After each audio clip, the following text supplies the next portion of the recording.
Voilà, et en plus ils sont diplômés à la sortie, ça peut faire rêver. Alors il y a peut-être certaines ombres au tableau, on va voir ça dans un instant avec vous, Marc Jeanblanc. Mais moi je voudrais juste demander à Andrew Albici, l'ambiance, c'est parfois beaucoup mieux que même sur le parquet de Paris-Levallois. Hein. C'est sûr. C'est incroyable, quoi. Ouais. C'est beaucoup. Vous qui êtes professionnel, vous n'avez pas les infrastructures dont disposent ces étudiants en Californie, quoi. Non, pas du tout.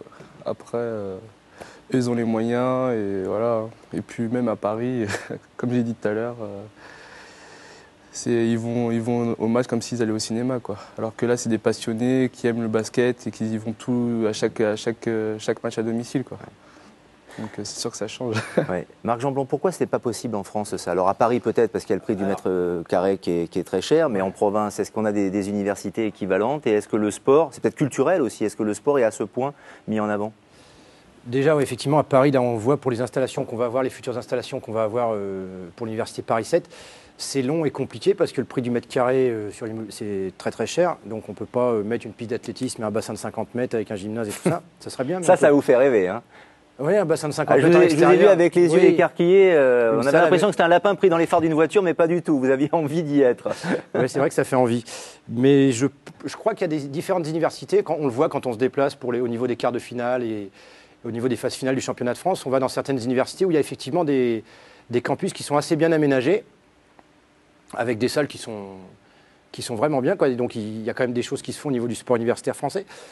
Après, ça permet, je pense entre autres à Lille où on avait été une fois, à une grande masse de gens de pratiquer, s'ils le souhaitent. La réalité, c'est qu'il y a 10% des étudiants qui font du sport. Alors qu'il faudrait qu'il y en ait plus, quoi. Oui, donc que la dynamique se fasse des deux côtés. C'est peut-être culturel. Peut-être qu'en France, on n'a pas suffisamment de culture sport. On doit peut-être plus travailler là-dessus aussi, non? Peut-être. C'est l'adaptation aussi. On ne peut pas combiner les études avec le sport. C'est pas. C'est vraiment un problème de système, alors, d'organisation. Ouais. Eux, le basket est intégré dans les études. Donc après, c'est beaucoup plus facile pour eux. Et nous, en France, c'est pas du tout le cas. Ils doivent faire, après leurs études, ils iront au basket, mais pas... Ouais. Et quoi qu'en dise cet étudiant, il semble qu'il y ait quand même des privilèges pour ceux qui pratiquent le sport à haut niveau à l'université. Ce n'est pas du tout le cas en France. En France, au contraire, il faut faire des efforts et prendre sur soi pour pratiquer le sport, même au niveau universitaire. Mais, par exemple, à l'université, on a des sportifs de haut niveau dans différentes disciplines. Et en fonction, si certains font des préparations olympiques, etc., ils doivent reporter leurs examens, donc on essaie de leur faciliter la vie à ce niveau-là. Mais c'est vrai que c'est toujours quand même très très compliqué, quoi. Quel est le niveau des joueurs que vous entraînez? Il y en a qui sont en National 2, National 3 quand même. C'est du bon niveau. Alors, hein. Ouais. Pour vous donner un ordre d'idée, quand on a participé au championnat d'Europe, il y a un arbitre français qui était là et qui arbitre en Pro A et qui regardait les équipes qui ont fini dans les premières, qui me disait c'est du très bon niveau national 1, Pro B, quoi. Ce qui fait que c'est quand même, au niveau européen, les premières équipes sont quand même vraiment fortes. Mais il y a tout. À l'intérieur d'une équipe universitaire, il peut y avoir un joueur qui va être 7e, 8e joueur en Pro B ou en National 1, qui va avoir un rôle important. Et dans la même équipe, quelqu'un qui joue en excellence régionale ou quelqu'un qui a fait du streetball, etc. Donc ça donne une caractéristique au basket universitaire qui est assez particulière. Et comment on peut comparer sportivement parlant le niveau de votre équipe, donc champion de France universitaire, je le rappelle, Paris 7, face aux champions des États-Unis ou aux champions de Californie, par exemple, toujours universitaire? L'équipe de Joachim Noah qui a été longtemps médiatisée, filmée avant qu'il ne devienne professionnel.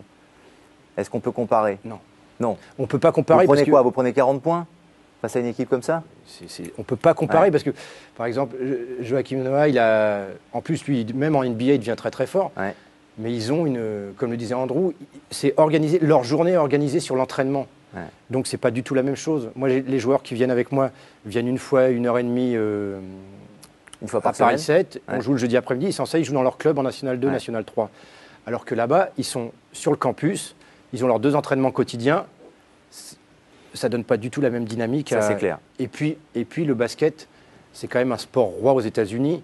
Donc, le moindre petit Américain pratique le basket, quoi. Et les étudiants sur le campus, dans le cadre de notre micro-trottoir, corroborent vos propos absolument. Regardez, micro-trottoir, Adrien Toubiana.